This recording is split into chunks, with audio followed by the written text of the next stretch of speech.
Bonjour, il y a un prédicateur qui dit bonjour les amis de Jésus. Alors, si vous êtes des amis du prédicateur, bonjour. Ésaïe 53 nous dit quelque chose d'extraordinaire. Qui a cru?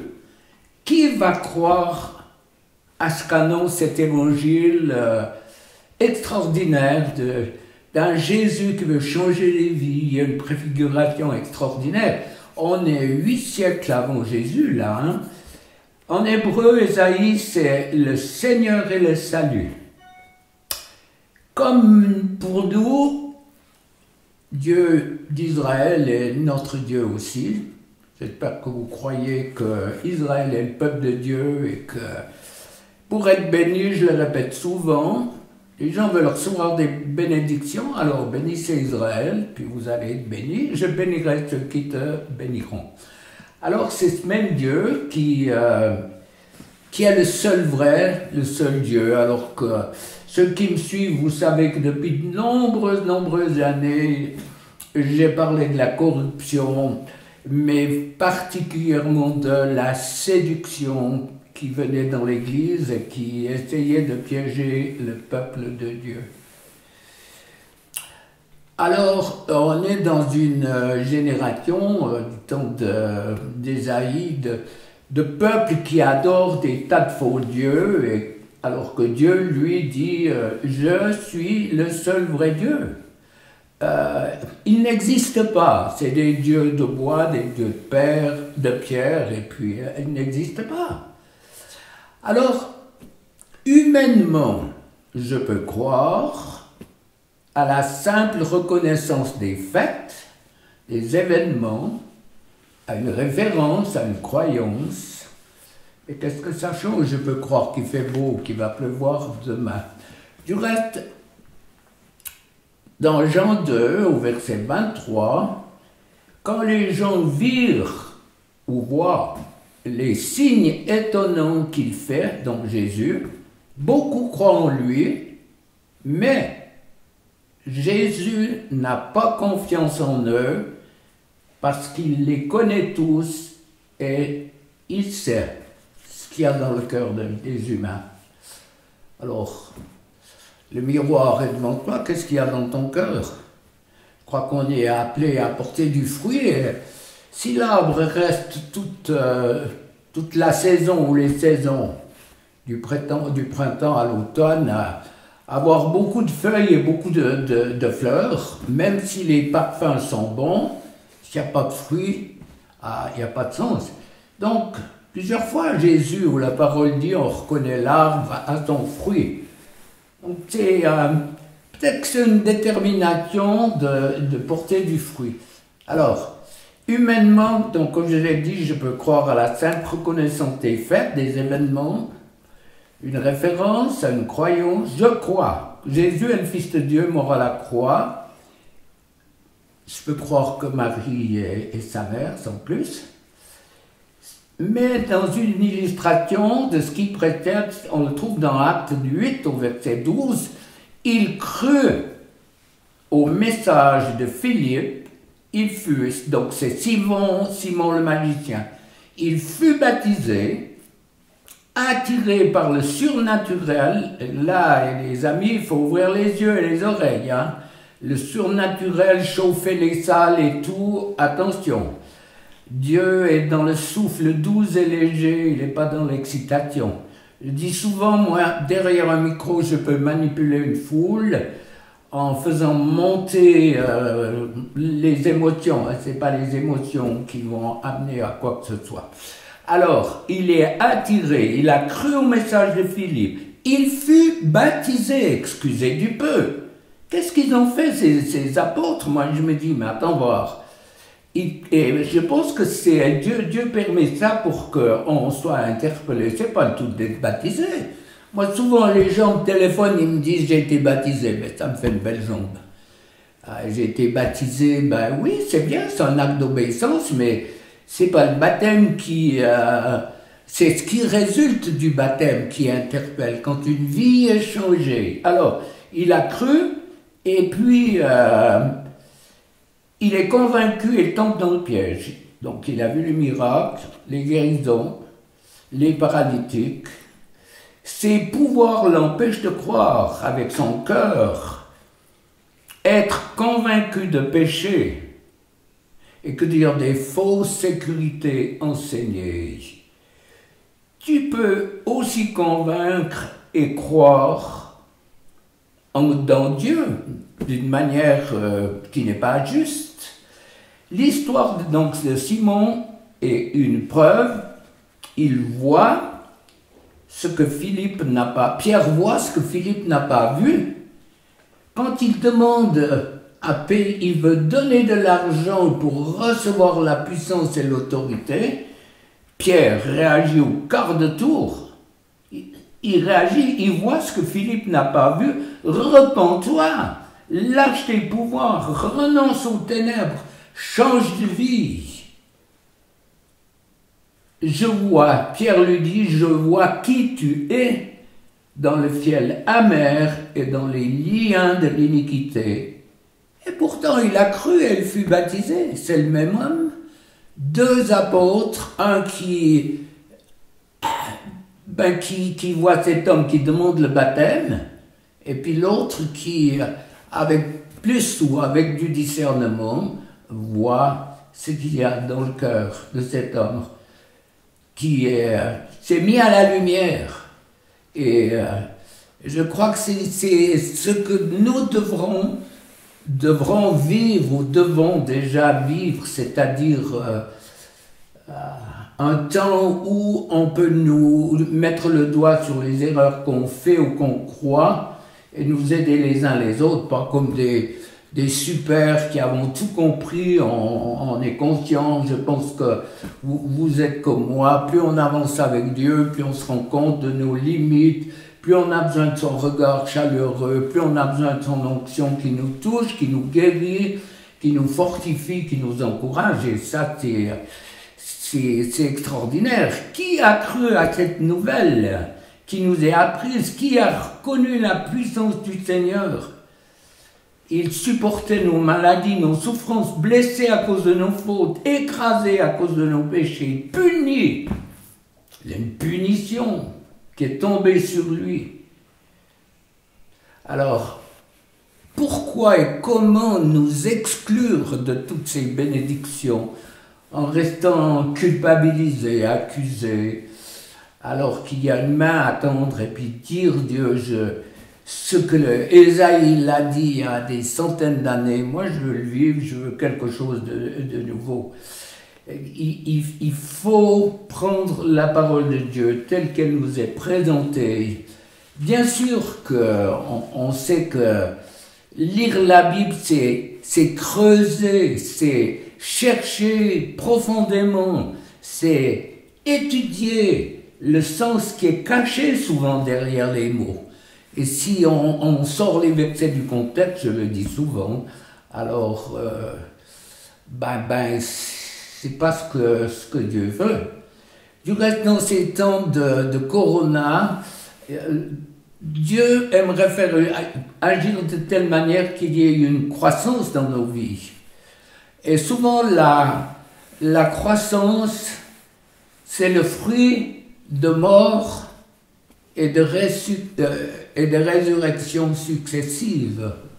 Tu meurs à toi-même et puis il y a une résurrection qui se passe. Je ne veux pas dire que c'est un style de vie, mais ça devrait être une approche. Comprendre que quand Dieu fait mourir en nous, on en a parlé beaucoup, Vincent en a fait aussi un mot du matin, couper les branches, couper la vigne. Il y a cette expression, en tout cas en Suisse, la vigne pleure. Quand elle, après avoir été taillée, ça coule, il y a la sève qui coule, les arbres aussi. Cette expression, la vigne pleure. Et souvent on pleure quand on doit passer par des creusets où c'est difficile, mais il y a une résurrection qui se fait, il y a une croissance qui est extraordinaire. Alors, moi j'ai côtoyé des gens qui sont sauvés Ils sont, comme il dit, sous le sang de Jésus.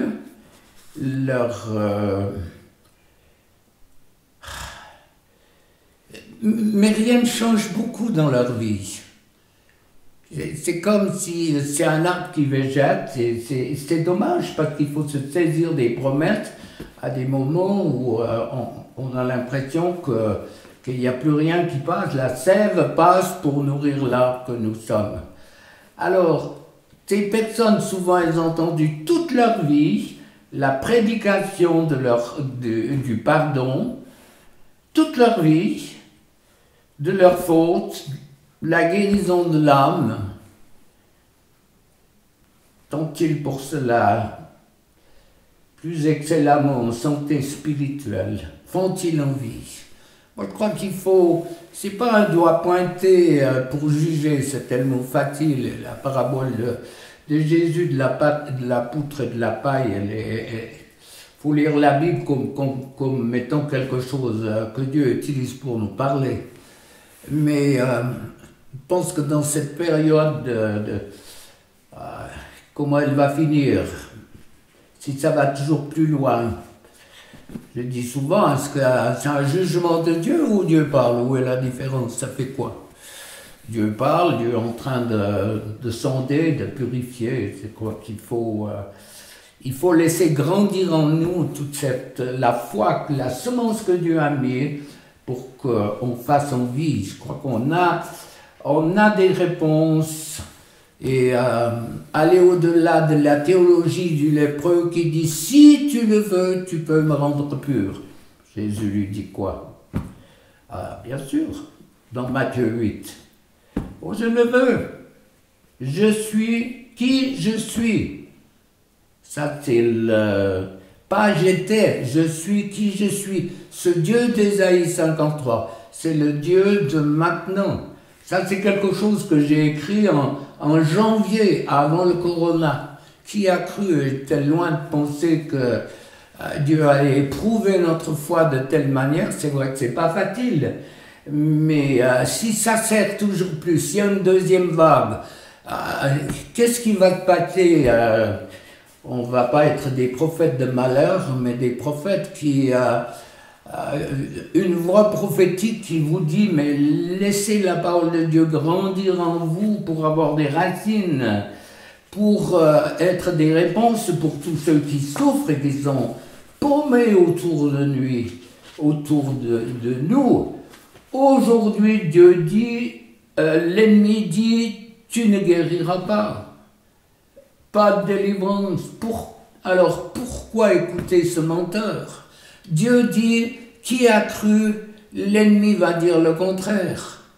C'est pas possible, tu t'en sortiras pas. Et pourquoi on l'écoute? Je pense que c'est peut-être la prière de l'enfance quand Moïse, alors que sa sœur Marie est frappée de lèpre à cause de sa désobéissance, il y a une prière courte, efficace, 7 mots qui ont guéri cette femme. Ô Dieu, je te prie, guéris-la. Ô Dieu, je te prie, guéris-la. Une prière simple. Alors, creusez ça. Ô Dieu, réfléchis. À court terme, je le fais. On sera confronté certainement à des situations où la prière de Moïse vis-à-vis de sa sœur, vis-à-vis de la lèpre, elle était guérie instantanément. Maman, elle lui a demandé de faire quelque chose, d'obéir, c'est vrai. Mais est-ce que dans ton cœur, le Dieu que tu connais, qui a cru ce que dit la parole, qui a cru pas seulement Ésaïe 53, mais tout le message de la croix, qui a cru? Jésus sauve, libère, transforme les vies. Et alors, je crois qu'il faut le vivre, c'est à nous de le vivre premièrement, et puis après d'avoir cette eau vive à transmettre à tous ceux et celles qui sont autour de nous. Je lisais ce matin le commentaire d'un médecin qui disait « Je suis entouré de personnes qui journellement me disent ma vie n'a plus de sens, il n'y a plus rien, j'ai plus d'espoir, pourquoi je suis sur la terre, pourquoi il faut vivre, c'est dur. Et c'était une jérémiade, comme on dit, une lamentation tragique qui secoue. Moi aussi, je suis confronté à ces gens, ils savent chez qui je vais, je suis un médecin de l'âme, alors que le médecin du corps qui n'était pas converti était interpellé par tous ces gens qui sont abusés, qui n'en peuvent plus, alors que Dieu te dit, mon frère, ma soeur, est-ce que tu crois à cette puissance que je suis capable de faire couler au travers de ta vie pour donner à boire à tous ceux qui sont complètement déshydratés, à nourrir tous ceux qui sont dans une souffrance et qui n'ont aucune porte de sortie ou d'entrée. Tu es cet homme, cette femme à qui Dieu croit ce que je dis et tu verras les miracles s'accomplir. Seigneur, je prie pour mes frères et sœurs qu'on ait découvert ce chemin extraordinaire. Je suis la vérité, le chemin, la vérité, la vie, nul ne vient au Père que par moi. Je prie pour les éventuelles personnes qui ne connaissent pas ce chemin, qui puissent dire, Jésus, j'ai besoin de toi. J'ai besoin de toi, j'ai besoin de comprendre quel est le sens de ma vie. Saint-Esprit, travaille les cœurs. Je prie pour tous ceux qui sont concernés par ce que la parole dit, pour qu'une onction nouvelle et fraîche vous renouvelle. Souvent, on a la conviction, et le terme n'est pas faux, d'être des orphelins, d'être connectés aux autres au travers de la technique, alors que c'est vrai, la communion fraternelle, la chaleur, le regard, le sourire, la poignée de main, le bisou, l'étreinte, tout cela fait partie de notre vie de croyants. Et c'est un amour qu'on ressent physiquement, psychiquement et spirituellement. Et je prie, Dieu vivant, que tu déverses sur mes frères et sœurs cet amour qui coule précisément de la croix, parce que toute ta parole, Seigneur Dieu, elle est basée sur l'amour. Tu nous as aimés le premier, l'amour, l'amour, l'amour. L'amour qui va au-delà de toutes nos erreurs, qui pardonne, qui transforme. Et je prie que cette onction se manifeste. Je m'oppose à toute accusation, à toute fatigue spirituelle qui est tellement compréhensible. Je prie pour que ta gloire se manifeste encore et encore, descend, touche ces hommes, ces femmes, connus, inconnus, qui sont à l'écoute de ces quelques mots. Saint-Esprit, va en profondeur, libère, enlève les peurs, les craintes, les paniques. Comme tu es tout-puissant, comme cette femme qui m'a téléphoné hier et qui a commencé à avoir, après que j'ai fermé le téléphone, elle a commencé à avoir des manifestations sans que je la touche.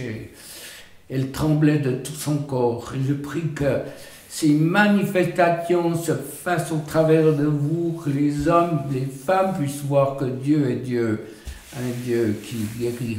Saint-Esprit, oins mes frères et sœurs de ta puissance, de ton autorité contre la maladie, contre les esprits méchants, afin que le monde perdu sans espérance comprenne que tu es Dieu, le seul Dieu, et que tu as un projet pour la vie de chacun. Qu'ils comprennent qu'ils sont aimés de toi, que leur vie a de la valeur. Et je prie pour chacun. Amen.